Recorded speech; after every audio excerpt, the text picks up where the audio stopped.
اوس قربانی په چا باندې واجب ده؟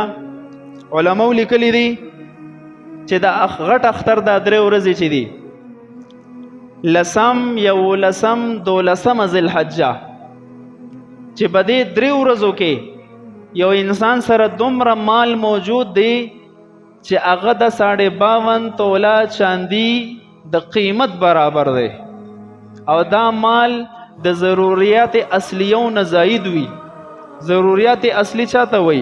مثلا د خوراک ضروریات اصلیو کې داخل دی، د سکاک، د کپړې، د اوسېدو کور، د ضرورت د پاره موټر، د ضرورت د پاره موبایل، دا داسې څیزونه دي چې د دینه بغیر زندگی ګرانه ده. نو هر هغه څیز چې د دینه بغیر زندگی ګرانه وي دې ته وایي ضرورت اصلی. نو د دغه ضرورت اصلیو نه علاوه چې انسان سره دومره مال به د 3 ورځو کې موجود و چې د هغې قیمت 52 توله چاندي ته رسېدو، نو په ده باندې قرباني واجب ده.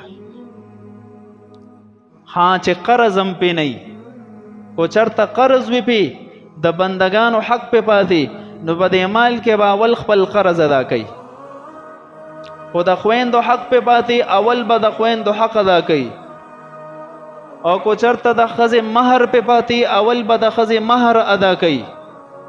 د بندګانو چې د ده په ذمه کوم حقوق دي اول به هغه ادا کي، د هغې نه پس چې قرضونه ادا شو، حقوق ادا شو، اوس 52 توله چاندي په مقدار چې د سره مال موجود وي، د ده باندې قرباني اوس واجب ده. کو یو انسان سره 2 کورونه دي، یو کور کې اوسیږي او بل همداسې پروت دی، استعمال کې نه دی، په ده قرباني واجب ده. یو انسان سره کور دی او پلاټونه دي، کور کې اوسیږي او پلاټونه همداسې پراته دي، قرباني پې واجب ده. یو سړي سره 2 موټرې دي، په یو کې دا خپل ضرورت پوره کوي، یو همداسې ولاړ دی، استعمال کې نه راځي، په ده باندې قرباني واجب ده.